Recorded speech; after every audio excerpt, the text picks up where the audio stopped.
तो सपना में जैसे जीव देखता है, तो क्या भगवान भी सपना जैसा देखते हैं? नहीं, भगवान वास्तव में सब कुछ क्लियर देखते हैं, स्पष्ट देखते हैं। देखते क्या है? वही सबके निर्माता है और सबके मन बुद्धि आदि के जो गतियां हैं उसके भी साक्षी हैं। इसीलिए इस श्लोक में एक शब्द आया अनिद्रम। भगवान है निद्रा शून्य। इसका अर्थ यह नहीं समझना चाहिए कि भगवान को नींद आती ही नहीं है। अगर कोई सोने में भगवान के साथ कंपटीशन ले तो कभी कंपटीशन में सफल नहीं हो पाएगा। भगवान तो इतना लंबा सोते हैं कि वो कारणोदक साई हैं, गर्भोदक साई हैं, सब समय साई साई तो सोए ही रहते हैं। लेकिन भगवान का वो सोना हम लोगों के जैसा तमोगुण के कारण नहीं है। वह भगवान का स्वरूप है, वो सोए नहीं है, वास्तव में लेटे रहते हैं। लेकिन उस समय भी वे समस्त विश्व की एक एक बातों को जानते हैं। भगवान आंख खोल करके रहे चाहे आंख बंद करके रहे, वो सब कुछ जानते रहते हैं। लेकिन वैसे वे हैं अनिद्र। निद्रा का अर्थ अज्ञान होता है। भगवान अज्ञान से शून्य, स्वप्न दृष्टा की तरह वे संसार का ज्ञान नहीं रखते। स्वप्न भी अपने आप में एक अज्ञान है। सपना एक अज्ञान है, वो कोई ज्ञान नहीं है। कोई व्यक्ति सोच सकता है कि सपना में हम देखते हैं तो आखिर तो कुछ तो ज्ञान हुआ। क्या ज्ञान हुआ? सब कुछ कभी कभी तो विपरीत देखते हैं, कुछ है ही नहीं फिर भी देख रहे हैं। इसको ज्ञान कैसे कहा जा सकता है? तो भगवान स्वप्न में नहीं देखते हैं सब चीज, अपने स्वरूप में रह करके सब कुछ का ज्ञान रखते हैं। सब में प्रविष्ट अनिद्रम, क्योंकि अव्रणम, वे व्रणहीन है। तो संस्कृत में व्रण का मुख्य अर्थ होता है छिद्र, घाव, शरीर में कट जाना, छंट जाना, इसको व्रण कहते हैं। और भगवान के लिए कहा गया है अव्रणम। और व्रणम शब्द का अर्थ होता है प्राकृत देह, क्योंकि भगवान देह शून्य है। भगवान का देह नहीं है वास्तव में। देह का अर्थ ही होता है आवरण। जो जीव के स्वरूप वो ज्ञान को ढक दे, ऐसा एक बाहरी आवरण दिया जाता है, उसी को देह कहते हैं। तो भगवान का वास्तव में देह नहीं है, भगवान का स्वरूप है, वो चिन्मय है। उनके ऊपर देह का आवरण नहीं है। जैसे हम लोग इस शरीर में हैं लेकिन कुर्ता पहने हुए हैं, तो इस कुर्ता को एक प्रकार से थोड़े काल के लिए देह कहा जा सकता है, यह शरीर कहा जा सकता है। जो संसरण करे, क्षण क्षण बदलता जाए, उसको शरीर कहते हैं। तो भगवान को यहां पर कहा जा रहा है अव्रणम, वे प्राकृत देह शून्य। अथवा एक व्रण का अर्थ लेंगे घाव, कटा छटा, तो भगवान के शरीर में कहीं कोई दाग नहीं। भगवान सबसे पहले के हैं और कोटि कोटि युद्ध किए हैं असुरों के साथ, गरुड़ जी पर चढ़कर बहुत युद्ध किए हैं। लेकिन भगवान के शरीर में कहीं कोई काट छट नहीं, कटाव नहीं। इस संसार में आप किसी के शरीर पर देखिए, कोई ऐसा नहीं होगा जिसके शरीर में कहीं न कहीं कुछ न कुछ न कटा हो।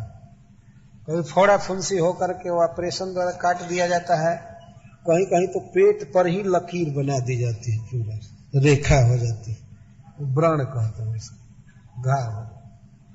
अब तो साइड ऑपरेशन की बाई ऑपरेशन हो रहा है ना, पूरा रेल निकाल दी जाती है इसी देह पर ऑपरेशन द्वारा। और कितने लोग बड़े शौक से कहते हैं कि हमारा तो बाई ऑपरेशन हुआ है, बाईपास सर्जरी इसी देह पर सर्जरी होती है, काट छाट होता है। लेकिन भगवान एक दिन भी अस्पताल में नहीं गए और उनके शरीर पर कहीं कुछ भी कटा छटा नहीं है, कुछ भी नहीं है। भगवान के बाएं वक्षस्थल पर एक गोल्डन रोमावली है जहां लक्ष्मी जी रहती है। सांवले शरीर पर वो पीली रेखा है, मतलब रोए हैं, कोई शरीर में रेखा नहीं है, उसको श्रीवत्स कहते हैं। और भृगु जी का चरण चिन्ह है भगवान में, तो वो तो शौक से धारण किए हैं। और कोई कटाव छटाव भगवान के शरीर में नहीं है, पूर्ण स्वस्थ, पूर्ण चिद्घन, अव्रण, इस श्लोक में कहा जा रहा है। और का शरीर देखेंगे तो कहीं न कहीं कटा छटा है। कटा छटा न भी हो तो देखने में बेढंगा लगता है। जैसे इंद्र का शरीर, इंद्र के शरीर में 1000 आंख है, सहस्राक्ष कहते हैं। उनके बाह में भी आंखें बनी हुई हैं, पैर में भी आंखें, सब जगह बहुत भद्दा लगता है। ऐसे भगवान शिव भी बहुत सुंदर हैं, लेकिन उनको भी ये तीसरा नेत्र कोई बहुत अच्छा नहीं लगता है। ललाट में आंख फोड़ कर निकल गई है, वो 3 नेत्र वाले हैं। ऐसे वेशभूषा तो ऐसे ही ठीक नहीं है मंगल राशि तो ईश्वर है, परंतु फिर भी यहाँ जो भगवान का वर्णन किया जा रहा है विष्णु का, तो अव्रणम कहा जा रहा है। कुछ देवता ऐसे हैं जिनका शरीर कटा हुआ है कहीं न कहीं, असुरों के साथ युद्ध करने में शरीर कट गया है। और मनुष्यों का तो युद्ध करे या न करे, शरीर में अपने आप फोड़े उग आते हैं, भीतर से चमड़ा को भेद करके घाव उठ जाता है, सो व्रण का। भगवान के देह में अनादिकाल से अब तक कोई व्रण नहीं है, न होगा। बहुत सुंदर, चिकना, शीशे की तरह चमचम भगवान चमकते रहते हैं, अव्रणम। पर ऐसा होने पर भी अक्षरम, भगवान आकाश की तरह अनंत, भगवान का स्वरूप है बहुत सुंदर। हम मनुष्य की भाषा में कह सकते हैं भगवान का देह है, शरीर है, परंतु उस देह और शरीर का अर्थ चिन्मय देह, चिन्मय शरीर समझना चाहिए। भगवान ऐसे हैं, पर फिर भी उसी स्वरूप से अक्षरम, वे आकाश की तरह सर्वव्यापक है, महान है, सीमित नहीं। जैसे भगवान गीता का उपदेश कर रहे थे कुरुक्षेत्र में, तो अर्जुन के मन में यह जिज्ञासा हुई, उन्होंने कहा कि मैं देखना चाहता हूं कि आप किस तरह इस विश्व को उत्पन्न करते हैं, कैसे पालन करते हैं, संहार करते हैं। तो भगवान ने कहा ठीक है देखो, लेकिन दिखाने के पहले भगवान कह रहे हैं कि मम देह है गुडाकेश, हे गुडाकेश मेरे देह के भीतर ही सब देखो। तो सारा विश्व भगवान ने दिखा दिया अपने देह के भीतर ही अर्जुन को। इसका अर्थ है कि सारा विश्व प्रपंच भगवान के भीतर है, परंतु भगवान स्पिरिचुअल है, इसलिए कुछ भी उनके भीतर नहीं है। यह एक अद्भुत सिद्धांत है। देखने में एक व्यक्ति की तरह लगते हैं कि गरुड़ जी पर चढ़ करके चल रहे हैं, वे इधर जाते हैं उधर घूमते हैं, तो सीमित लगते हैं, परंतु वास्तव में वे अनंत हैं, सब कुछ उनके भीतर अवस्थित है। यही तो सब अध्ययन का विषय है कि भगवान देखने में मनुष्य जैसा लगते हैं, लेकिन फिर भी सारा विश्व उनके भीतर ही है। ये कैसे संभव है? कोई व्यक्ति मान लीजिए कटक में किसी रूम में किसी घर में बैठा है, तो क्या पूरा कटक भी उसके पेट में है? ऐसा तो है नहीं। लेकिन भगवान इस विश्व के एक कोने में वृंदावन में कहीं लीला करते हैं, और फिर भी सारा ब्रह्मांड अनंत कोटि उनके भीतर अवस्थित। यह विचित्रता है भगवान। मतस्थानी सर्वभूतानि, और फिर कहते नचम मतस्थानी भूतानि, संपूर्ण विश्व मेरे भीतर स्थित है। और उसके बाद ही फिर श्री कृष्ण कहते हैं कुछ भी मेरे भीतर नहीं है, कुछ भी मेरे भीतर नहीं है, और सब कुछ मेरे भीतर है। यह सब स्पिरिचुअल विज्ञान है, साइंस है, समझने का प्रयास करना चाहिए किस तरह से भगवान के भीतर सारा जगत स्थित। एक छोटे से उदाहरण के द्वारा मैं इसको समझाने का प्रयास कर रहा हूं। जैसे मान लीजिए आप एक कार में बैठे हैं, तो कार के भीतर आप हैं, कार आपके भीतर नहीं है, परंतु मन में वह व्यक्ति देखता है सारे विश्व को, बड़े बड़े शहर को, और उस कार को भी अपने भीतर देखता है मन में। ऐसा संभव है ना? जैसे सपना देखने वाला आदमी सपना में देखता है, जागृत अवस्था में ही मन में सोच रहा है हम तो पूरे कटक का ध्यान कर सकते हैं, ये पूरे भारत को भी अपने भीतर ले सकते हैं, मन का स्वरूप। तो मन में सारा विश्व अट जाता है। मन से बहुत सुपीरियर बुद्धि है, बुद्धि से भी सुपीरियर आत्मा है, और आत्मा से अनंत कोटि गुना भगवान सुपीरियर है। तो क्यों नहीं भगवान के भीतर ये सारा जगत अटेगा? और है, ये सहज समझा जा सकता है कि भगवान के भीतर सारा जगत स्थित है, विसर्ग व्यापक है। और इसके साथ ही साथ भगवान चूंकि चिद्घन है, चिन्मय है, इसलिए उनके भीतर जड़ पदार्थ कुछ भी नहीं। ऐसा नहीं समझना चाहिए कि भगवान के श्री विग्रह के भीतर ईंट पत्थर भूमि आकाश ये सब है, नहीं। और इसके साथ ही साथ है। अक्षरम शब्द इस श्लोक में इसीलिए दिया गया है, अक्षरम तो हम त्रिजुगम ब्रजाम है। हे नाथ, आप 3 युगों में लीलावतार करते हैं, प्रकट होते हैं आप। कलयुग में आप नहीं प्रकट होते हैं, यदि प्रकट होना भी होता है तो छिप करके प्रकट होते हैं, इसीलिए आपको विद्वान लोग त्रिजुग कहते हैं। भगवान का यह नाम है त्रिजुग। और इस श्लोक में भगवान चैतन्य महाप्रभु के विषय में संकेत। कलयुग में भगवान लीलावतार नहीं करते हैं, परंतु भगवान को यदि कभी आना होता है कलयुग में, स्वयं भगवान को यदि आना होता है तो वे छिप करके आते हैं, आवरण डालकर कवर कर छन्न रूप में आते हैं। इसलिए भगवान को त्रियुग कहा गया है। और सतयुग त्रेता द्वापर में खुलकर अवतार लेते हैं, सारी जनता जानती है कि ये भगवान है, छिप कर अवतार नहीं लेते हैं। परंतु कलयुग में वे अपने को ढक करके अवतार आते हैं।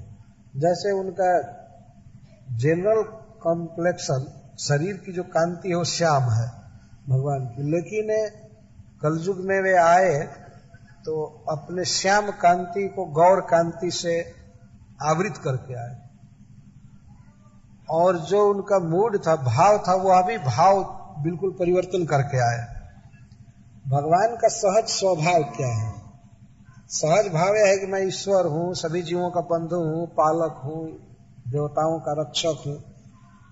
लेकिन जब भगवान कलयुग में आए, आज से 500 वर्ष पहले लगभग नवद्वीप में, तो वे अपने ईश्वर भाव को वे छिपा करके आए, बल्कि इसके ठीक विपरीत भक्त भाव स्वीकार करके आए। जैसे वे ईश्वर के भक्त हैं, कृष्ण के भक्त हैं, ऐसा भाव प्रकट करके आए।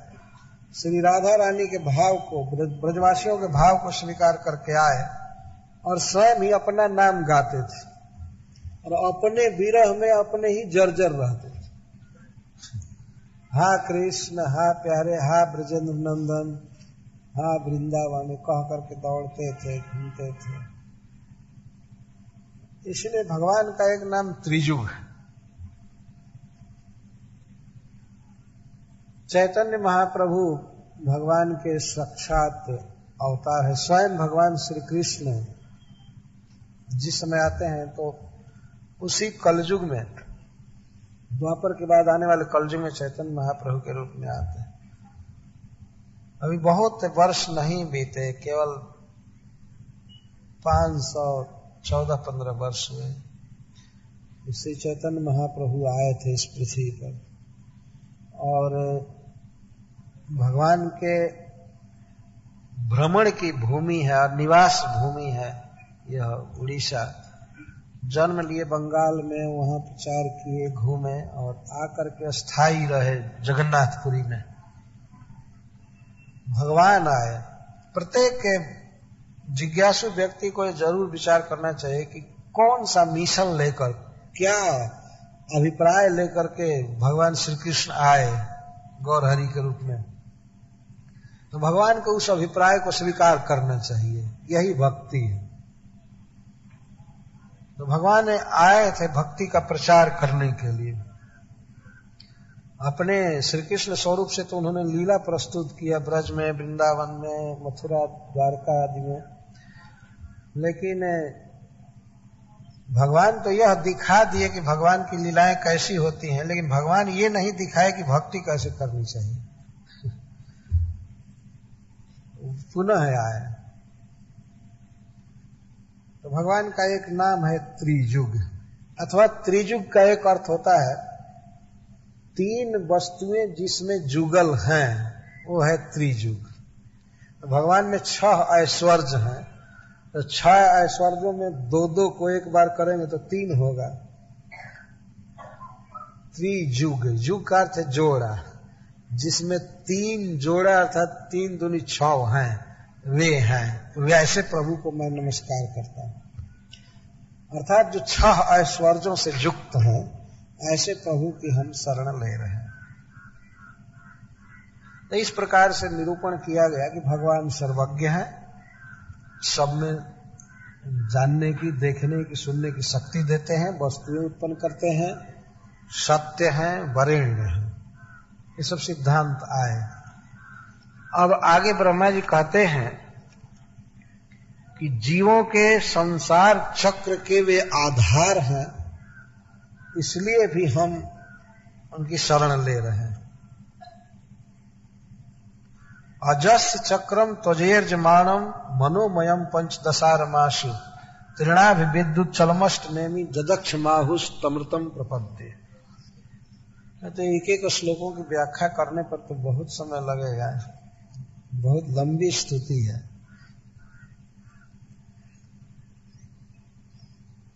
परंतु सिद्धांत की व्याख्या होनी ही चाहिए।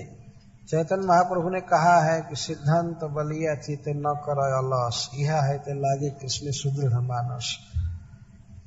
आलस्य सिद्धांत समझ करके यह कह करके अरे तो शुष्क सिद्धांत है, इस तरह से सिद्धांत श्रवण से कभी विरत नहीं होना चाहिए, आलस नहीं करना चाहिए, क्योंकि इसी से कृष्ण में सुदृढ़ मन लगता है। आजकल प्राय संसार में ये फैशन है कि ज्यादातर लीलाएं गाई जाती हैं, गा बजा करके पार किया जाता है कथा। अब तो लगता है कि सुखदेव गोस्वामी आएंगे तो उनको भी हारमोनियम लेकर आना पड़ेगा तब परीक्षित जी बैठेंगे कथा में, नहीं तो नहीं। ऐसी ऐसी बातें होने लगी। ये तो जीवन का एक दर्शन है ना, फिलॉसफी है। वास्तव में इसकी पढ़ाई होनी चाहिए, लेकिन अब पढ़ाई न हो करके नौटंकी होने लगी। केवल गा बजा करके कथा कहो, पार करो, ये करो, किसी तरह बहुत गिर गया मानव स्तर मनुष्यों का। लोग चाहते हैं कि गाया जाए, कुछ गाया जाए और ये पढ़ाई है। जैसे लड़के स्कूल कॉलेज में जाते हैं तो मैथमेटिक्स का मान लीजिए प्रोफेसर है और किसी दिन तबला बजा करके गणित पढ़ाने लगे तो क्या होगा, क्या पढ़ा पाएगा।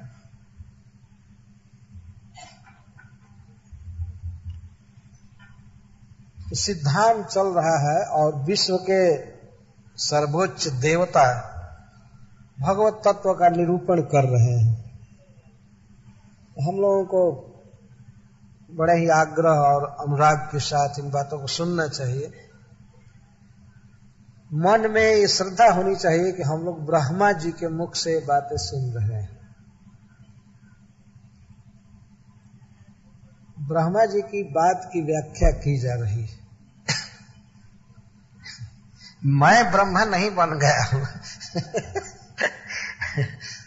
मैं ब्रह्मा जी के मुख से इसको प्राप्त कर रहा हूं।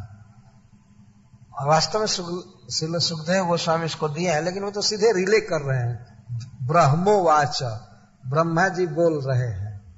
सुखदेव गोस्वामी ऐसे पेश करते हैं, ब्रह्मोवाच, गोप्य उचु, गोपियां बोली। अंततः हम लोग ब्रह्मा जी से सुन रहे हैं। अजस चक्रम तुझे इजमार, अज का अर्थ है जीव। यह इस श्लोक में चालू है। अज का अर्थ होता है जन्म रहित, अजन्मा। जिसका जन्म नहीं होता है उसको अज कहते हैं। तो वास्तव में जीव का जन्म नहीं होता है। अज शब्द से जीव प्रसिद्ध है। ऐसे अज शब्द मुख्य भगवान अभिप्रेत है। अजोपी सन नव्य आत्मा भूताना मिश्रोपी सन, अज, जिनका जन्म नहीं होता। परंतु जीव को भी अज कहा गया है। तो अज का जो ये चक्र है, अजस्य चक्रम, जो अजा के द्वारा घुमाया जा रहा है। अजस चक्रम तू अजय ईर्जमाणम, अज का चक्र अजा के द्वारा प्रेरित हो रहा है, घुमाया जा रहा है।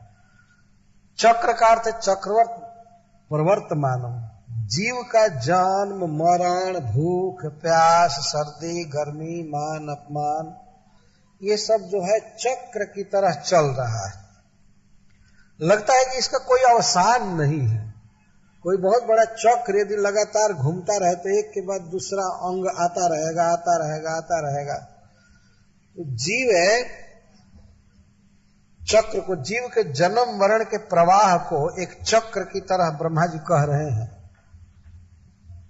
निरंतर के अर्थ में है, निरंतर चल रहा है। ये शरीर छूट जाएगा तो दूसरा शरीर मिलेगा, वो रुकने वाला नहीं है। इसलिए इसको अज चक्र कहते हैं।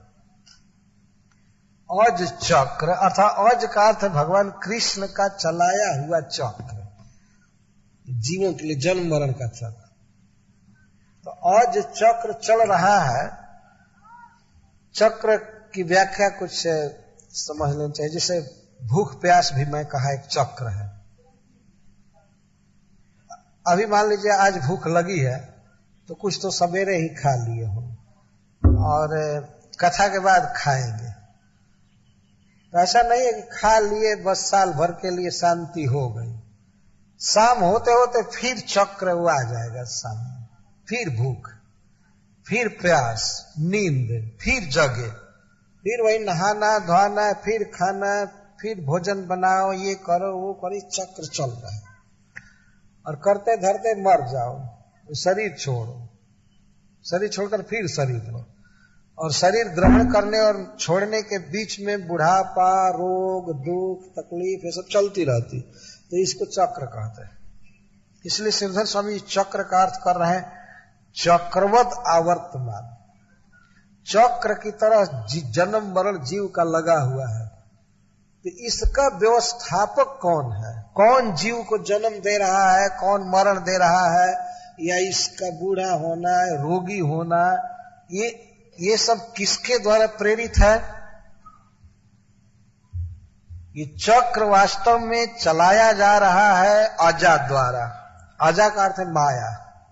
भगवान की बहिरंगा शक्ति के द्वारा ये पूरा चक्र घुमाया जा रहा है। एक एक जीव का अपना अपना चक्र है और वह विशाल प्रकृति के चक्र के अधीन चल रहा है। माया ने विश्व की सृष्टि किया है पूरा, लेकिन इस विश्व सृष्टि में छोटे छोटे चक्र कितने घूम रहे हैं। ये संसार रहेगा, सूरज रहेगा, चंद्रमा रहेगा, पृथ्वी रहेगी, लेकिन हम अपना चक्का घुमाकर चले जाएंगे और फिर दूसरा जन्म लेंगे। सूरज वही रहेगा। ये बहुत विशाल चक्र है सृष्टि चक्र, और सृष्टि चक्र में जीव का जन्म मरणादि चक्र यह अपने आप बहुत भयंकर चक्र है, और इसमें जीव पड़ा हुआ है। अजस्य चक्रम त्वजेर्माणम मनोमयम पंचदशारमास। तो इस चक्र में मुख्य क्या है? मन, मनोमयम। चक्र कैसे बना है? तो मन से बना है। इसका अर्थ यह है कि जीव का मन ही बंधन का कारण है। उसके मन में जो विषय भोग की लालसा है, इसी के कारण जन्म मरण आदि चल रहा है। जिस व्यक्ति का मन फ्री हो गया संसार से, भगवान में लग गया, तो उसी दिन उसका चक्र शांत हो जाएगा। अब आगे जन्म मरण नहीं होगा। लेकिन मन में जब तक भोग लिप्सा है, इस संसार को भोगने की वासना है, तो यहां हमको शरीर लेना पड़ेगा। और इतनी अधिक कामनाएं हैं भोगों की कि एक शरीर से वो नहीं भोग पाएंगे। अनंत अनंत शरीर लेना पड़ेगा बार बार, उन कामनाओं के कारण, क्योंकि कामनाओं की कोई संख्या नहीं। कभी कामना होती है कि ऊपर उड़ूं, कभी सो जाऊं, कभी ये मिले, वो भोगूं, वो भोगूं। तो एक एक कामना के कारण कई कई शरीर लेना पड़ेगा। इसलिए भगवान ने गीता में कहा है कि अर्जुन, यह काम जो है यही जीव का शत्रु है। जही शत्रु महाबाहो काम रूपम दुरासनम। जितना शीघ्र हो सके कामनाओं को हृदय से निकालना चाहिए, भगवान की भक्ति बढ़ा करके, नहीं तो ये काम इसी चक्र में रखेगा जीव को। यही रहना पड़ेगा, क्योंकि यह मनोमय है, मन ही प्रधान है इसमें। मनोमयम पंचदशारमास, और पंचदश इसके और वही 10 इंद्रियां और उनके विषय। त्रिणाभि, प्रकृति के 3 गुण इसकी नाभि के समान है। विद्युत चलम, इसकी चाल बहुत तेज है, बिजली की तरह चलम। चलम का अर्थ है नश्वर, विद्युत की तरह यह नश्वर है। जैसे बिजली चक से आकाश में उगती है, और इस तरह से मनुष्य का जन्म मरण चलम। चलम का अर्थ है कि शरीर मिला, लेकिन शरीर तुरंत चला जाएगा, फिर दूसरा शरीर मिलेगा, वो भी चला जाएगा बहुत जल्दी जल्दी। और हम लोग इसी शरीर को शाश्वत मान लेते हैं। 2 दिन की जिंदगी है, लेकिन सोचते हैं कि कितना लंबा जीवन मिल गया, क्या करें, कैसे समय बिताएं। कुछ लोग तो ऐसे कहते हैं कि समय बिताने के लिए कुछ काम करो, लगता है कि उनका समय बीत ही नहीं रहा है, रुक गया है।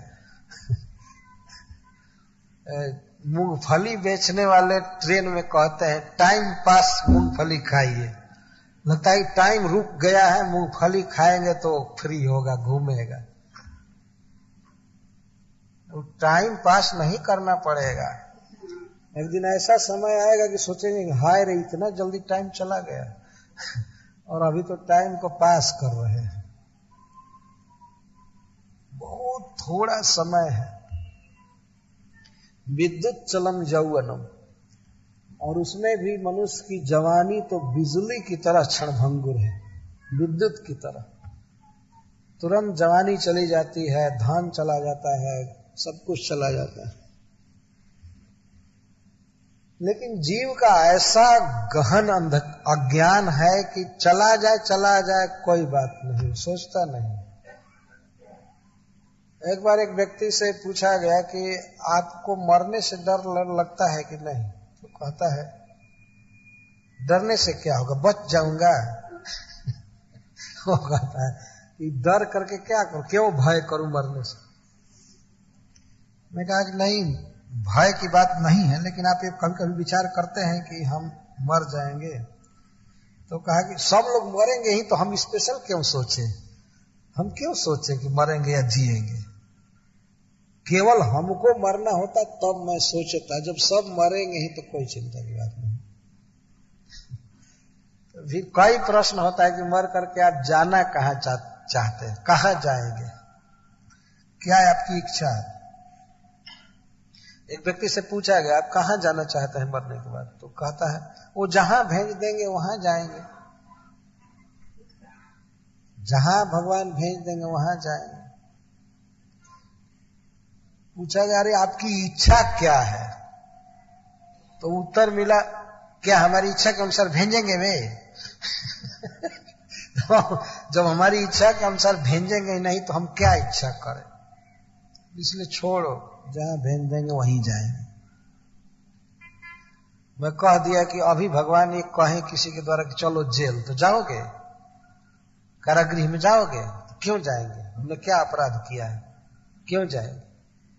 तो कहते वो जहां भेज देंगे वहां जाएंगे।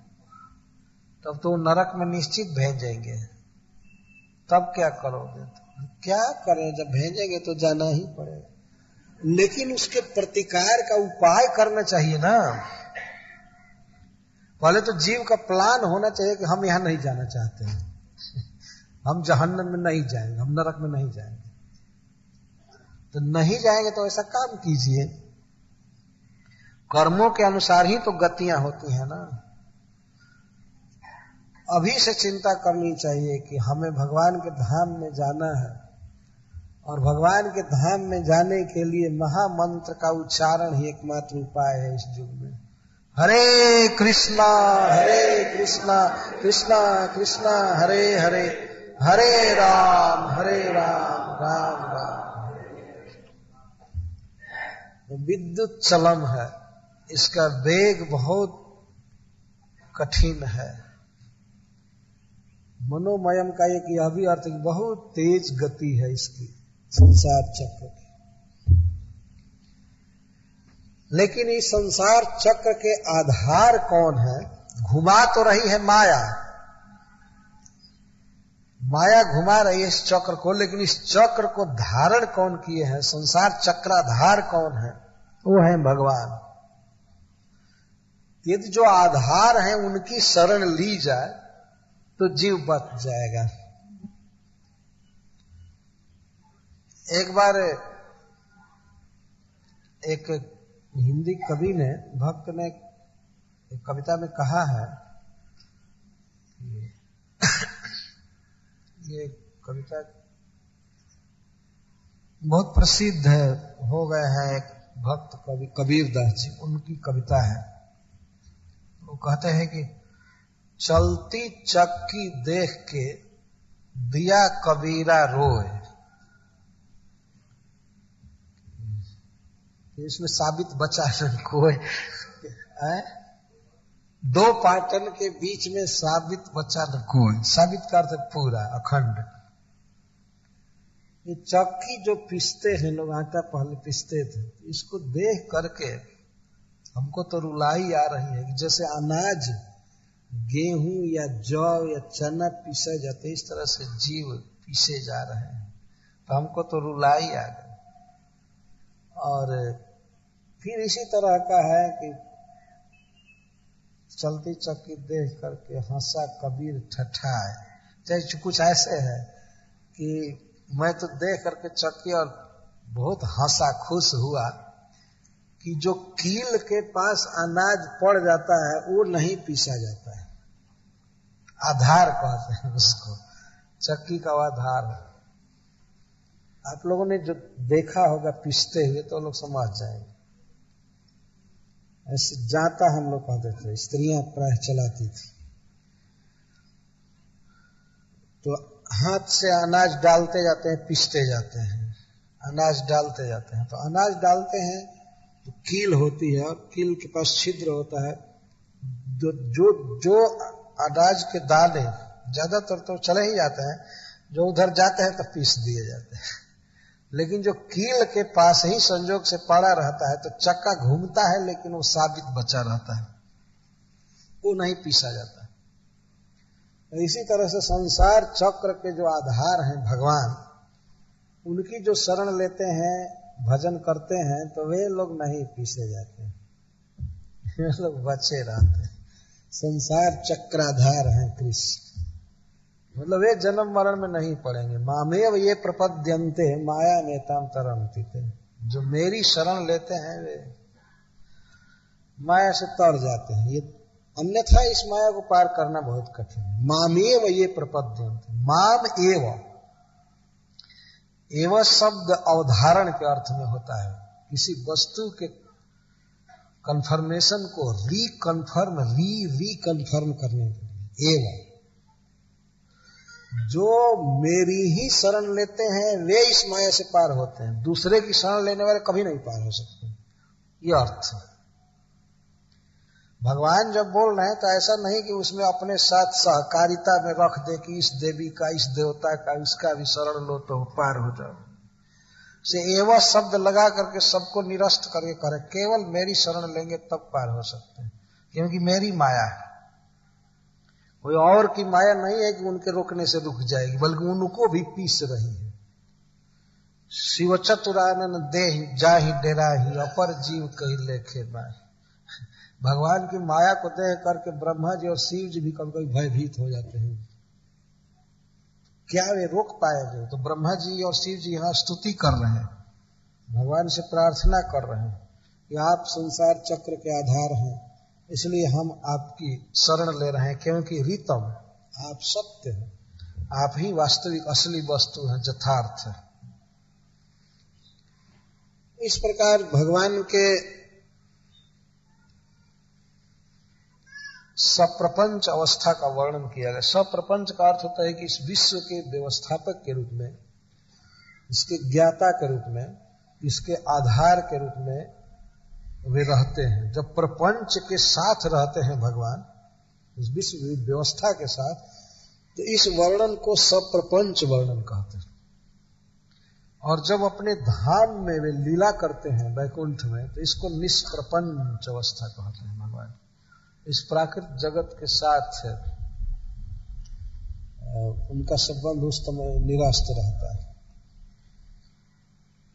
और हमारे आचार्य श्रीपद जीव गोस्वामी जी कहते हैं कि प्रथम श्लोक में भगवान के ब्रह्म स्वरूप का वर्णन किया गया, प्रकृति से पार। दूसरे श्लोक में उनके परमात्म स्वरूप का वर्णन किया गया, जो सभी जीवों के हृदय में है, ब्रह्मांड के भीतर है, सब कुछ जानते हैं। और तीसरे श्लोक में स्तुति के इस माया के पति के रूप में और जीवों के पति के रूप में, सर्वाधार के रूप में भगवान का वर्णन किया गया। अब भगवत रूप में भगवान का वर्णन किया जा रहा है। जैसे ब्रह्मेति परमात्मेति भगवान इति शब्दते, तो अब भगवान के रूप में वर्णन किया जा रहा है उनका। तीनों एक ही है। या एक वर्णम तमसः परम तद आलोकमाव्याक्तमनंत पारम आसांचकारोपसुपर्णमेनम उपासते योगरथेन धीरः। जो प्रभु समस्त तम से, अज्ञान से, अंधकार से परे अपने दिव्य वैकुंठ धाम में रहते हैं, और जो देश और काल से अपरिछिन्न है, तथा जो गरुड़ जी के पीठ पर बैठे हुए हैं, ऐसे प्रभु की हम शरण ले रहे हैं। जो उप सुपर्णम, सुपर्णम का अर्थ है गरुड़ जी, सुपर्ण एक नाम ही है गरुड़ जी का, सुपर्ण। उप सुपर्ण का अर्थ, उप का अर्थ है समीपम, निकटम, जो गरुड़ के निकट है, अर्थात गरुड़ जी के कंधे पर बैठे हुए हैं। उप सुपर्णम आसन चकार, जो गरुड़ जी के निकट आसन किए हैं, निकट स्थिति किए हैं, ऐसे प्रभु की हम शरण ले रहे हैं। और जिनकी उपासना धीर जन करते हैं, धीरा है जम उपासते, कैसे योग रथे। यद्यपि ये प्रभु बहुत दूर है, मायाबद्ध जीवों के लिए प्राप्त होना उनका बड़ा कठिन है, फिर भी धीर पुरुष से भगवान के पास पहुंचते हैं, उनको प्राप्त करते हैं। कथम भूतम भगवंतम उप सुपर्णम आसन चकार तथा तम, जो गरुण जी के साथ रहते हैं ऐसे भगवान को भक्त लोग प्राप्त करते हैं। उप सुपर्णम, अथवा इसका एक यह भी अर्थ है कि जो जीव के बहुत निकट रहते हैं।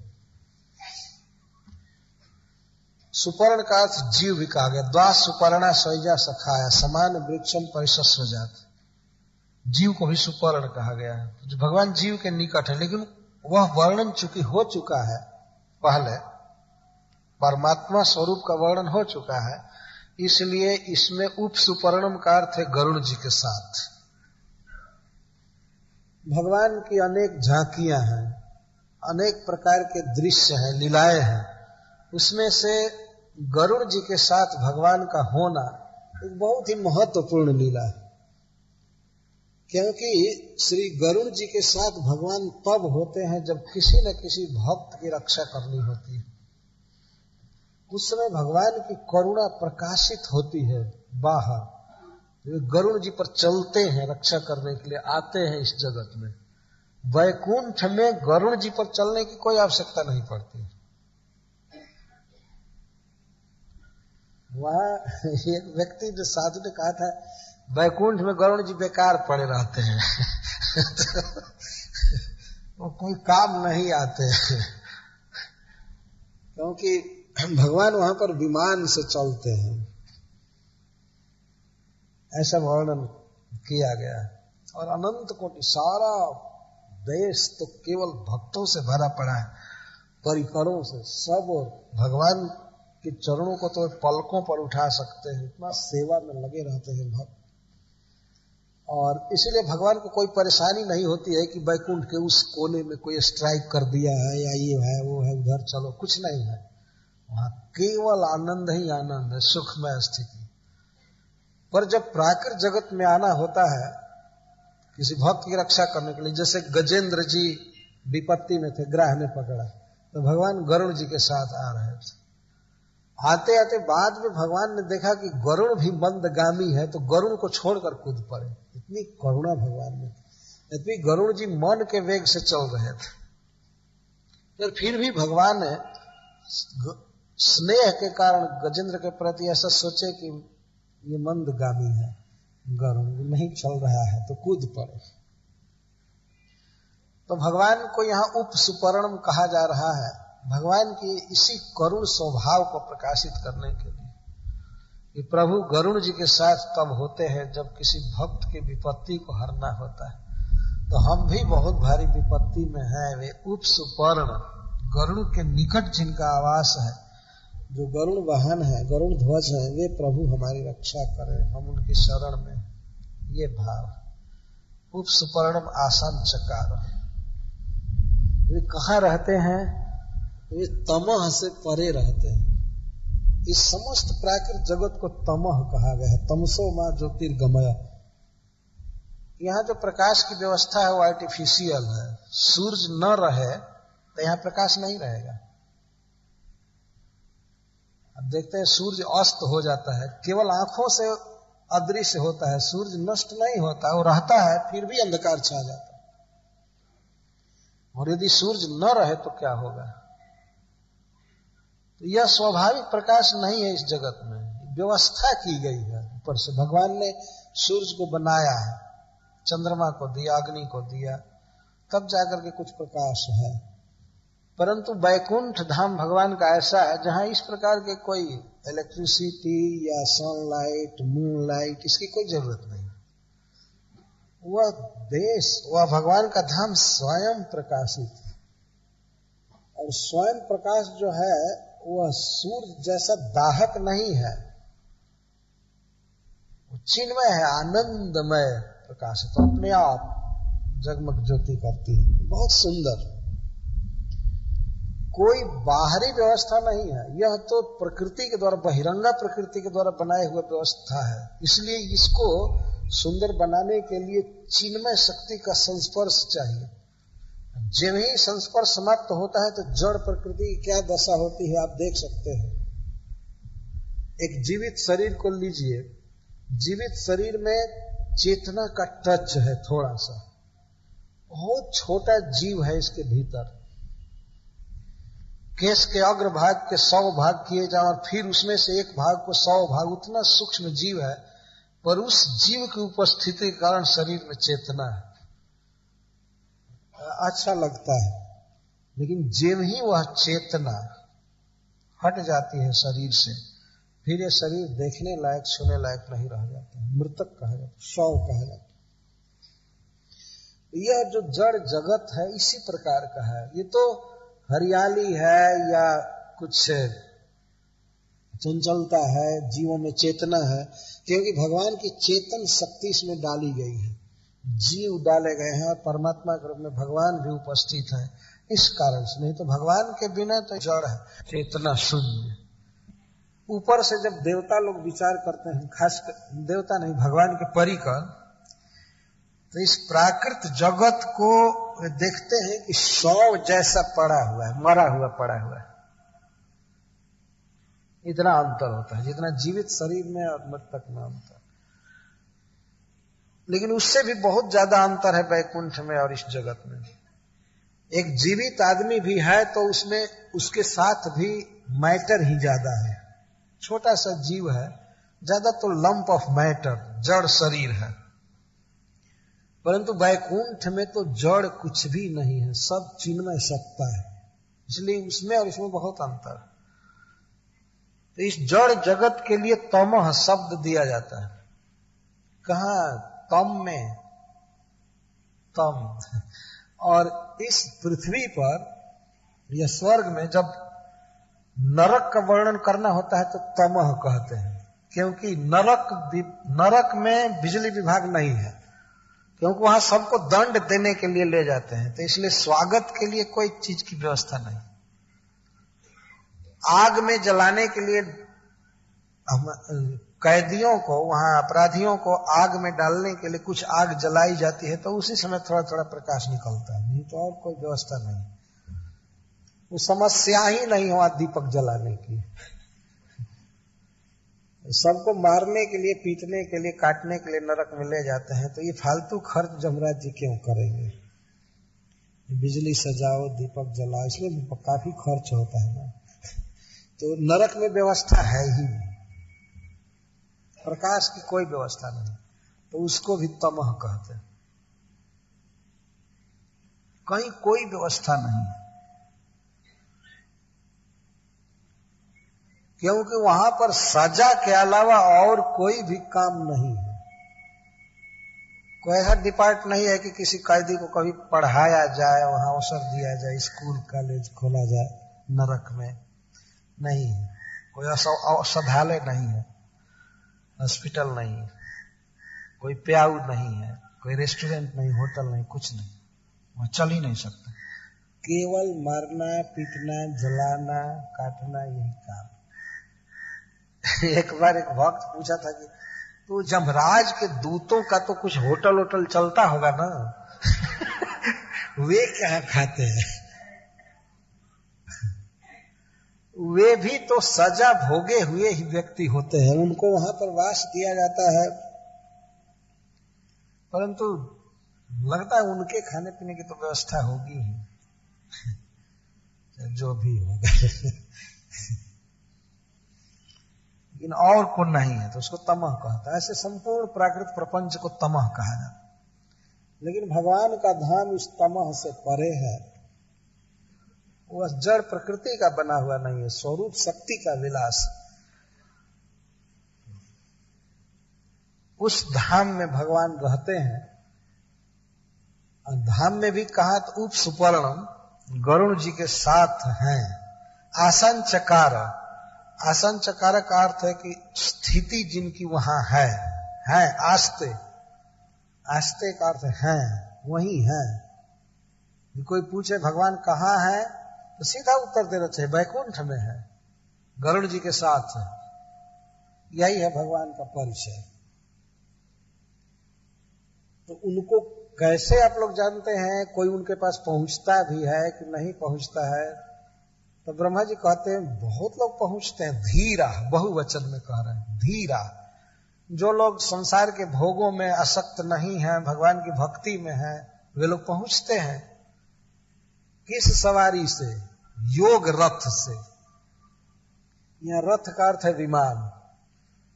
विमान को भी कभी कभी रथ कहते हैं। योग के रथ से पहुंचते हैं, योग के विमान से, अथवा चैरियट अर्थ करेंगे तो वो भी अर्थ ठीक। योग रथ। योग का क्या अर्थ है? भक्ति योग। जब धीर जन भगवान की भक्ति करते हैं तो भक्ति परिपक्व होने पर एक दिन वो जाते हैं, गरुड़ वाहन भगवान के साथ रहते हैं उनका परिकर बनकर।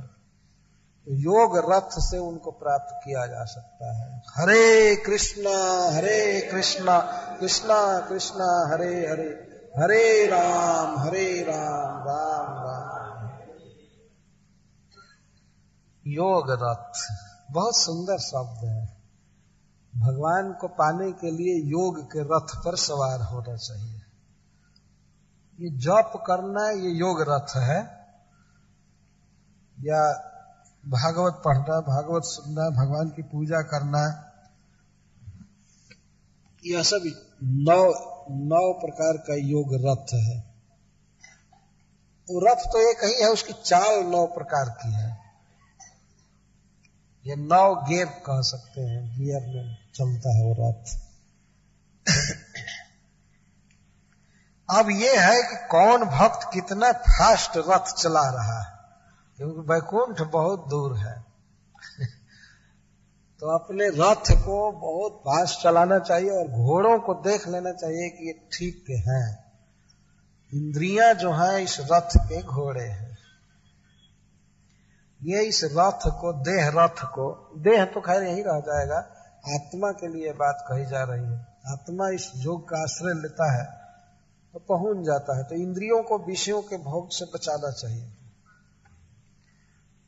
जैसे किसी रथ में घोड़े जूते हों, अश्व लगे हों, लेकिन वे दूसरे तरफ गिरे खाई में कहीं जा करके, इस तरह से भगवत विमुख विषयों में इंद्रियों को नहीं ले जाना चाहिए। जो लोग भगवान की तरफ ले जाते हैं तो वे भगवान को प्राप्त कर लेते हैं।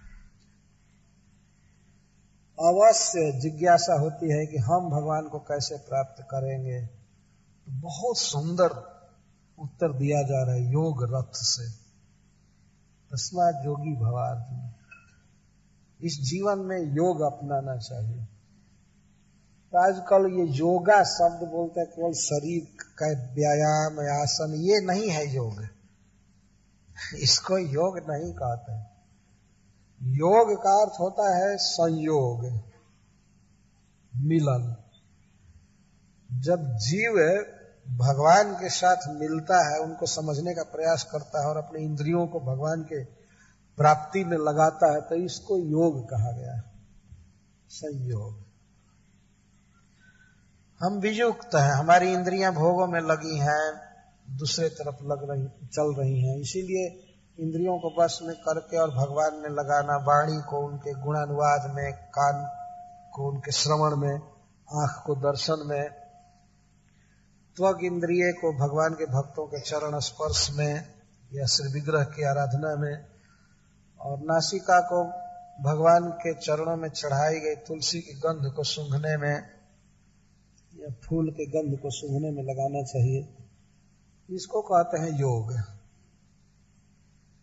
और जो धीर जन इस योग में लगे रहते हैं वे भगवान को प्राप्त करते हैं।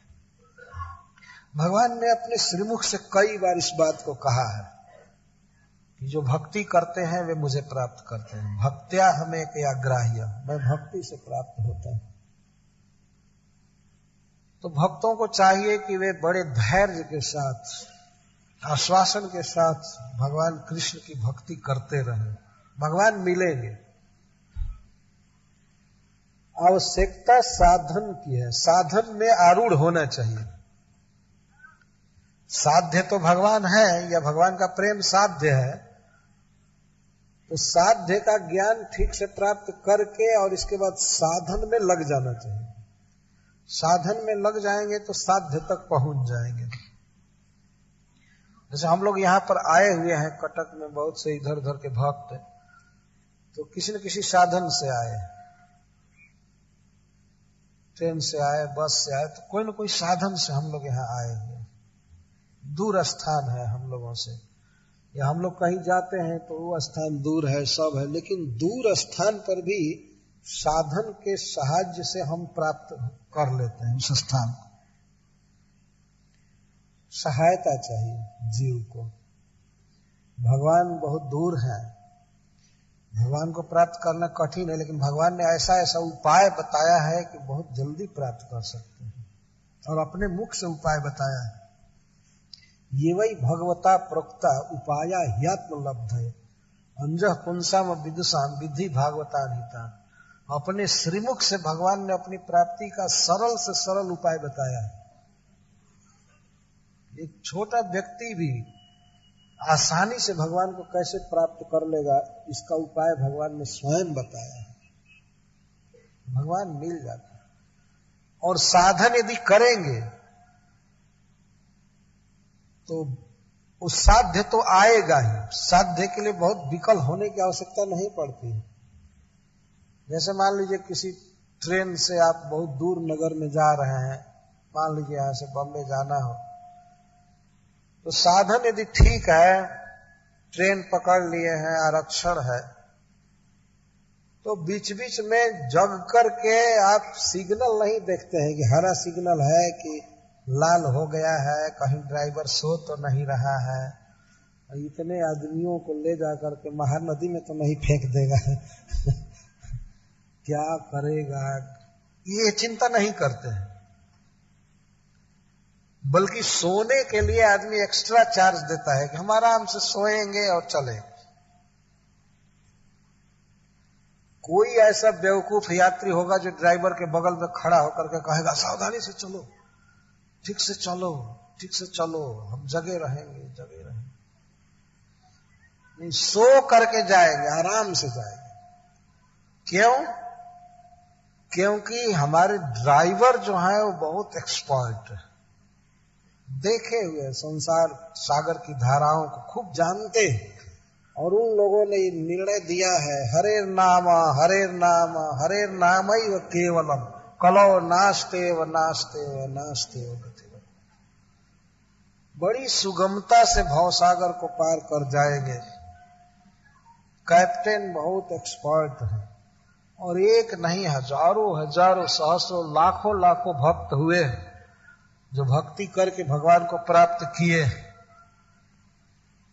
भागवत में यही ब्रह्मा जी स्तुति करते हुए कहते हैं 10वें स्कंध में कि भक्त लोग भक्ति की नौका से संसार सागर को पार कर जाते हैं, और नौका को इसी तट पर छोड़ करके चले जाते हैं सागर पार किए, लेकिन नौका को इसी तट पर छोड़ जाते हैं। क्यों? कि जब ही इस नौका पर चढ़ते हैं, भक्ति नौका पर, तभी संसार सागर गोवत्स के समान हो जाता है। गोवत्स से गाय के बछड़े के खूर से जो गड्ढा बनता है, गर्त बनता है, उतना छोटा भवसागर हो जाता है। तो उसमें नौका क्या चलाना है? भक्ति मार्ग ऐसा है कि इसमें आते ही संसार सागर सूख जाता है, या गोखुर के पद, गोखुर से बने हुए गर्त के समान हो जाता है। कहने का आशय है कि ये बहुत आसान मार्ग है, सुगम है। भागवत में कहा गया है कि ऐसा मार्ग है कि इसमें व्यक्ति आंख बंद करके चले या दौड़े भी, धावन निमील्यवा नेत्रे न पतेत न स्खलित दिया, न तो वो स्लीप करेगा न गिरेगा, आंख बंद करके चलना है। विश्वास करना चाहिए गुरु के वाक्यों में, शास्त्र के वाक्यों में, कि हमें ठीक रास्ता मिला है, हम इस योग रथ से, इस योग पद्धति से भगवान को पाएंगे ही पाएंगे। साधन करते जाना चाहिए। हम सोए सोए साध तक पहुंच जाते हैं, सोए सोए बॉम्बे पहुंच जाते हैं, दिल्ली पहुंच जाते हैं। और एक बच्चा को भी चढ़ा दीजिए तो चला जाएगा, जानता नहीं है कि साध्य क्या है, लेकिन साधन करेगा तो चला ही जाएगा।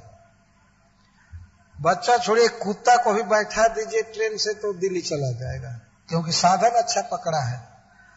लेकिन बहुत बड़ा ज्ञानी भी हो और साधन न पकड़े तो क्या करेगा? वो नहीं जा सकता। कैसे दुर्गम पथ को पार किया जाता है। रामचरितमानस में गोस्वामी तुलसीदास जी ने एक बहुत सुंदर उदाहरण दिया है कि अति अपार जे सरित बर जौनिर पर सेतु कराही, चढ़ी पिपील का परम लघु बिनु श्रम पा रही जाए। जैसे आप देख रहे हैं